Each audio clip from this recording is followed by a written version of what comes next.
Vampires V-Rising's 1.0 update features 12 insanely powerful weapons that you and your clan will want to hunt down, but they're not all created equal, and that's where we step in.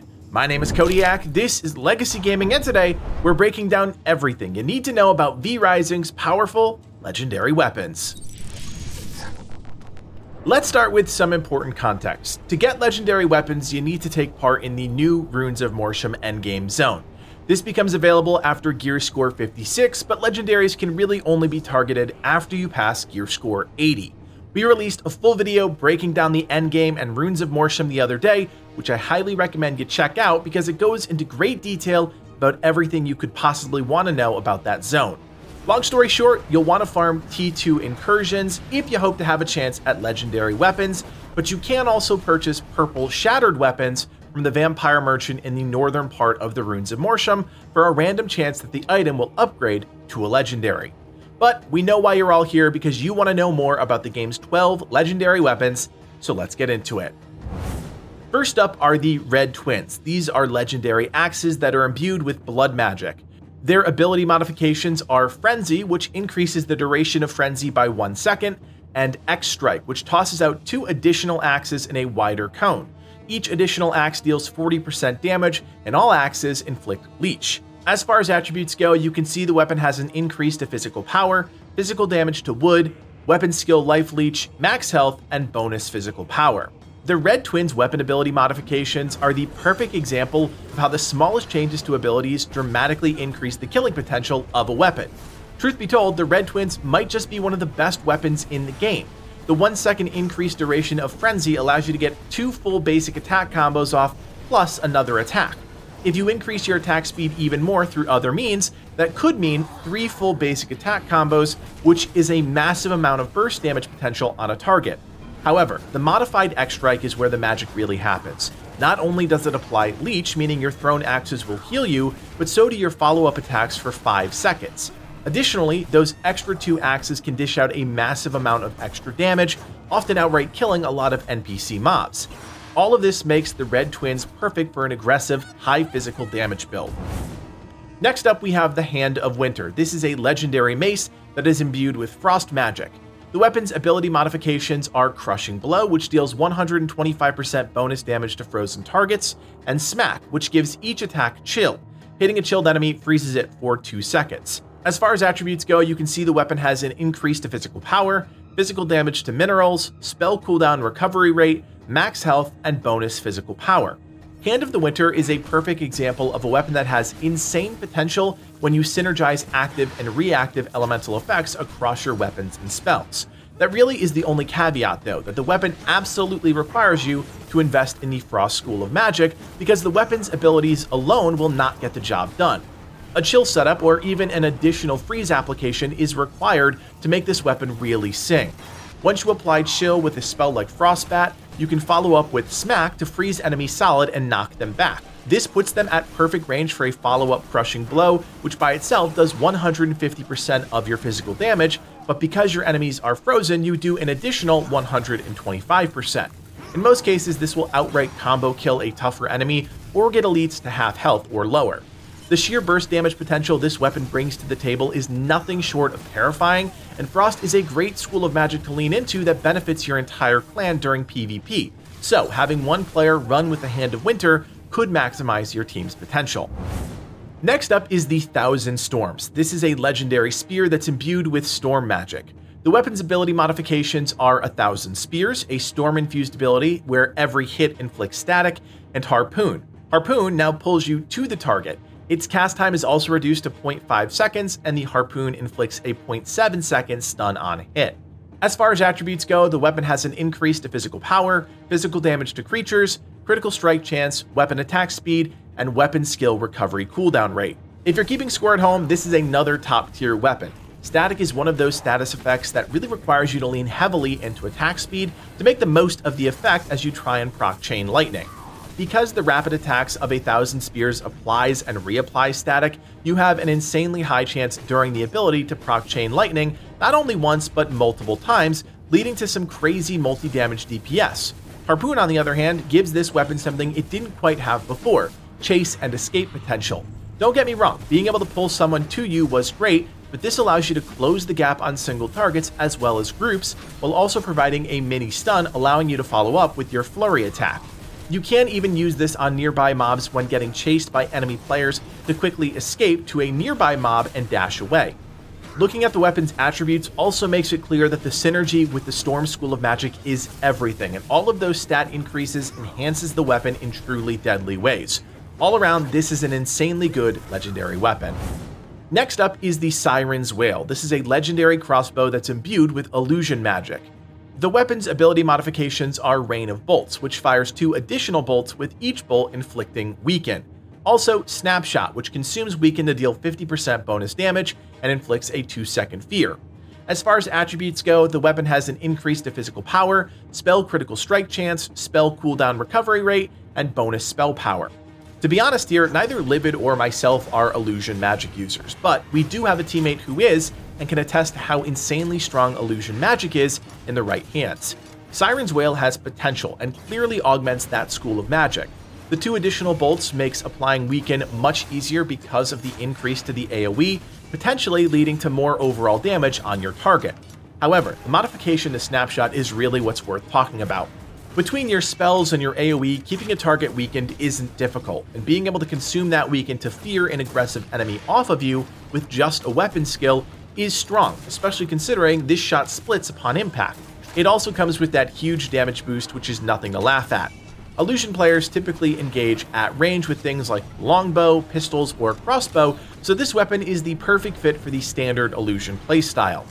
Attribute-wise, everything leans into spell augmentation, which is exactly what you'd want with illusion magic's high uptime. The next weapon is Mortia's Lament, a legendary scythe that's imbued with unholy magic. The weapon's ability modifications are Tendon Swing, which can consume up to 3 allied skeletons, healing the player for 50% of your spell power, and increasing your spell and physical power by 10% per skeleton for 8 seconds. There's also Howling Reaper. Hits inflict Condemn and have a 25% chance to summon a skeleton warrior. As far as attributes go, the weapon has an increase to physical power, physical damage to undead, spell critical strike power, spell critical strike chance, and finally spell cooldown recovery rate. If you're looking for a way to make a completely summon-based build that has utility in both PvE and PvP, this is the legendary weapon that can make that happen. Howling Reaper has a 25% chance on each spin tick to summon a skeleton.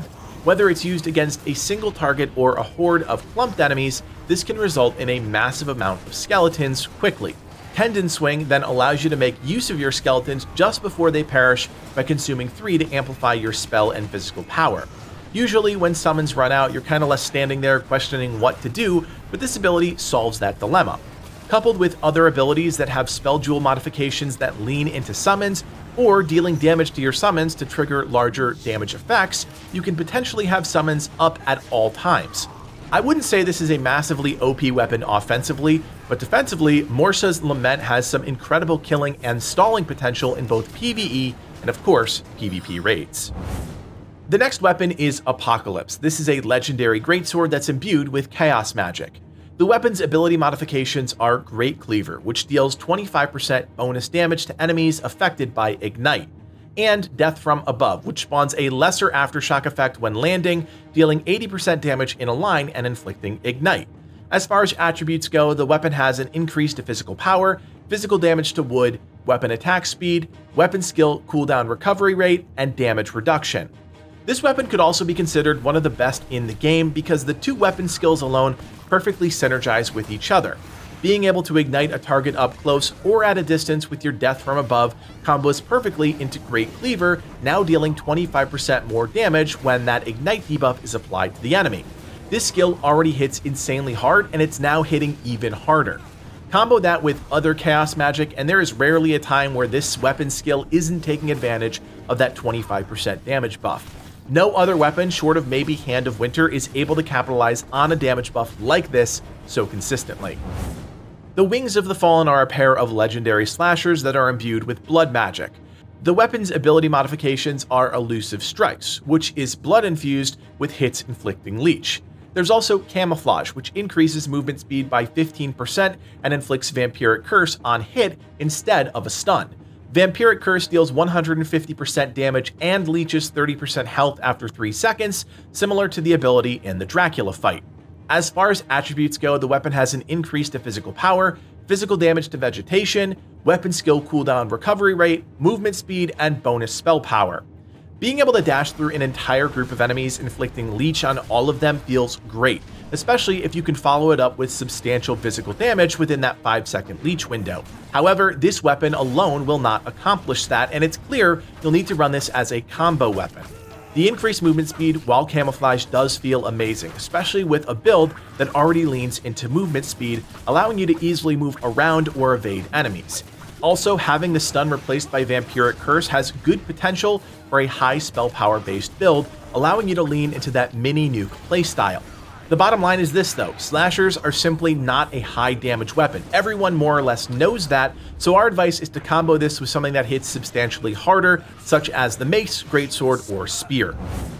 Next on the list are the Cloud Dancers, another pair of legendary slashers, this time imbued with storm magic.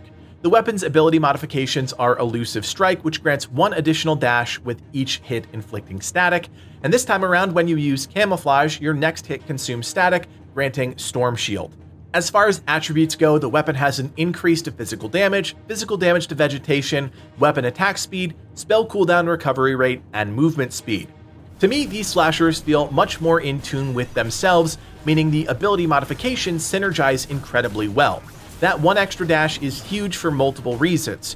First off, that is a 3rd set of iframes, which, as you know, can be massive for avoiding the tail end of an attack that might otherwise catch you. Second, because it's 3 dashes, you no longer are using those slashers in a purely defensive way. 2 dashes allows you to return to your original position, but with 3, you can now aggressively be on top or slightly past your target. Inflicting static on each dash also allows you to prime a single or even multiple targets very easily. When coupled with your increased attack speed, you can rapidly proc Chain Lightning on any prime target.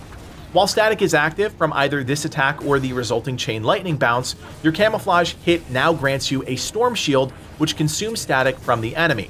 Storm Shield, for those that don't know, circles around you, and every enemy they pass through, they deal 25% magic damage and inflict static. The more static, the more Chain Lightning, and the bottom line is this weapon is shockingly solid. Next up is the Morningstar, a legendary whip that's imbued with a unique burn effect. The weapon's ability modifications are Aerial Whip Twirl, with each hit causing enemies to burn, dealing damage over time. There's also Entangling Whip, which inflicts a 0.25 second stun instead of entangling and causes a fiery explosion at the impact location, dealing 25% damage and igniting the area. As far as attributes go, the weapon has an increase to physical power, physical critical strike power, physical critical strike chance, and weapon attack speed. This weapon is extremely unique because the burn effect is its own status effect and not tied to a school of magic. While it doesn't necessarily amplify the damage of any of the abilities itself, the residual effects are extremely potent in both PvE and PvP. Aerial Whip Twirl was already a strong movement and knockback attack, but with the applied dot effect from the burn, this can easily prevent people in PvP from shapeshifting or healing immediately after an attack. The Entangling Whip is even more potent. Not only does it cause your enemies to briefly sit in fire, but that fire stays behind for a decent amount of time and will reapply itself to any enemy who steps back into it. If you can coordinate a CC with your team on an enemy in the fire, it provides solid damage over time. Additionally, you can use Entangling Whip to put down some AoE fire, cutting off a choke point or providing chip damage during a siege. The weapon's attributes also strongly complement the physical playstyle of the whip. Then there's the Endbringers, which are a set of legendary pistols imbued with chaos magic. The weapon's ability modifications are Fan the Hammer, allowing you to move while channeling at 40% movement speed, with each hit applying Ignite. There's also Explosive Bullet. Landing Explosive Shot allows you to recast a second shot. Hitting the same target triggers the explosion instantly, dealing 100% additional damage and inflicting Ignite. As far as attributes go, the weapon has an increase to physical power, weapon skill cooldown recovery rate, movement speed, and max health. Initially, I was skeptical of how good these could be, but honestly, I'm shocked at how well they could hold up in combat. Being able to inflict Ignite, augmenting the effects of your spells, is just icing on the cake. The real magic here is how the 2 base abilities have been altered. Being able to move while channeling your Fan the Hammer allows you to not only dodge incoming attacks that would otherwise hit you, but in those instances where your Fan the Hammer just slightly out of range, you can easily course correct and get back on target. The added Ignite is also fantastic for follow-up spells. Explosive Bullets augmentation is just money. Double explosive bullets that deal 100% additional damage can quite literally delete whole groups of enemies, massively wound elites, or put enemies on the back foot abruptly in PvP, all while being able to completely dodge attacks during the ability's movement. It's a seriously wild augmentation, and one that cements this legendary as one of the best. The next legendary is called Oaksong. This is a longbow, and it's not imbued with any magic. The weapon's ability modifications are multi-shot, with each hit now granting focus, and guided arrow, with the initial hit from a fully focused shot dealing 25% bonus damage and inflicting a 0.5 second stun. As far as attributes go, the weapon has an increase to physical power, physical critical strike chance, weapon skill cooldown recovery rate, and movement speed. This weapon is a bit strange. It is by far the best longbow you can get, but it's strange in the sense that it has absolutely zero spell affinity, meaning you'll use it as is, with whatever spells you like, or you could lean heavily into physical damage or mobility augmentation. Multi-shot becomes a fantastic ability for building focus stacks, which normally would take a decent amount of time because you're limited to normal attacks. Now you can build focus with normal attacks and fire off multi-shot, and any arrow that hits an enemy replenishes your focus. The skill becomes even better if you use it as a close quarter shotgun-like attack, as it not only knocks back enemies, but with the max focus you'll get, augments your follow-up guided arrow. Guided Arrow's buff is also substantial, as it gives you a way, with focus stacks maxed, to interrupt channeled spells or stun an incoming attack. Of course, that bonus damage is sweet too. There's no doubt Oaksong is a strong legendary, but it certainly feels off without a spell affinity. It would have been nice to see this paired with Frost or Illusion, which we think would have been nuts. Finally, there's the Gravecaller, a legendary sword imbued with unholy magic. The weapon's ability modifications are Whirlwind, the duration of the attack is increased by 1 second when killing an enemy, and all hits inflict Condemn. The duration of the attack can also be increased up to 3 times. There's also Shockwave, with each aerial shockwave strike dealing 20% bonus damage and reducing the cooldown of Whirlwind by 0.5 seconds. As far as attributes go, the weapon has an increase to physical power, physical damage to vegetation, physical critical strike chance, weapon skill life leech, and movement speed. Overall, swords are a bit underwhelming across the board, especially in PvE compared to the other offerings in the game. I am happy to report the augmentation to Whirlwind, extending its duration up to 3 seconds with 3 kills, allows you to quite literally spin to win, which can completely wipe out large groups of enemies, with each dying enemy resulting in a skeleton. With a full-blown Condemn build, this weapon is great for farming NPCs in PvE.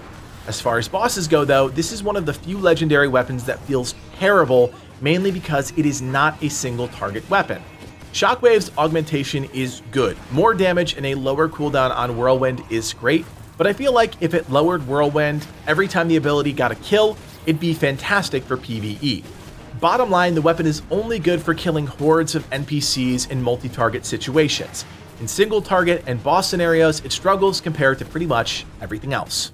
So there you have it, all 12 current V-Rising legendary weapons and a full breakdown after putting each one through their paces. Of course, if you've already been using one of these legendaries, let us know what you think, leave us a comment down below and share your favorite build. And if you like our V-Rising videos, don't forget to drop a like and consider subscribing. My name is Codiak, and from everyone here at Legacy Gaming, thanks for watching and play on.